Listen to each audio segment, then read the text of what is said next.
বাজে ঢোলার ঢাক, এলো রে পহেলা বৈশাখ। বাজে রে বাজে ঢোলার ঢাক, এলো রে পহেলা বৈশাখ। আজ কৃষ্ণ চূড়ার ডালে ঢেকেছে লালে লালে সেই রঙে রঙে চড়া।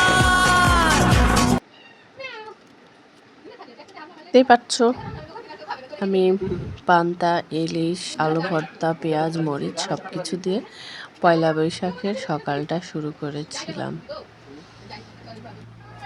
মরিচ ডোলে ভাত খাওয়ার মজাই আলাদা। পয়লা বৈশাখ উপলক্ষে আমি আজকে যা যা খাচ্ছি, প্রথমে দেখলে পান্তা, ইলিশ এগুলা খাওয়া। এবার দেখো এইগুলা কি, ম্যাকপাই হোটেল অ্যান্ড রেস্টুরেন্ট থেকে আনা চিকেন চাপ আর নান রুটি। 3 প্যাকেট চিকেন চাপ আর নান রুটি। আর মশলাগুলো দেখে বুঝতেই পারছো যে কি পরিমাণ মানে খাবার অর্ডার করা হয়েছিল। আসলে খাইতে ভালোই লাগলো, সবাই একটু মজা করে খাচ্ছি একসঙ্গে। আমার সবথেকে ভালো লাগে যে সাদা একটা সসের মতো জিনিসটা আছে, এই জিনিসটা খেতে বেশি স্বাদ লাগে আমার কাছে। তার কাছে কোনটা ভালো লাগে জানি না, তবে আমার কাছে এটাই ভালো লাগে। তোমরা কে কীভাবে এই বৈশাখের দিনটা পালন করছো একটু কমেন্টে জানিয়ে দিও।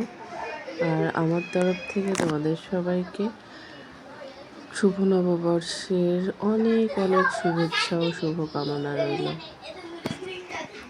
এই দিনটা সবাই ভালোভাবে পালন যেমন তেমন সবাই ভালো থাকবে, সুস্থ সুন্দর থাকবে। এখন রাস্তাপথের যে পরিস্থিতি, একটুতেই হুট করে একটা দুর্ঘটনা ঘটে যায়, সেদিকে সবাই খেয়াল রাখবে, সাবধানে চলাফেরা করবে। এইটুকুই, আর কি বলবো। সবাই ভালো থাকবে।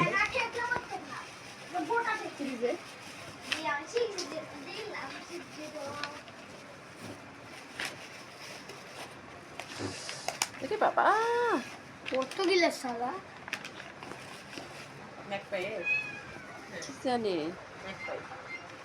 আর হ্যাঁ, ভিডিওটি ভালো লাগলে অবশ্যই লাইক, কমেন্ট, শেয়ার করবে, বেশি বেশি শেয়ার করবে অবশ্যই।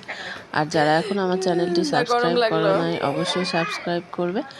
আর শর্ট ভিডিওর সাথে সাথে লং ভিডিও দেখবে। Magpie hotel and restaurant. যাদের যাদের খাইতে ইচ্ছা হবে চলে আসবে ম্যাকপাই হোটেল অ্যান্ড রেস্টুরেন্টে। এটা হচ্ছে রাজশাহী আমচত্বরের সাথেই ম্যাকপাই হোটেলটি।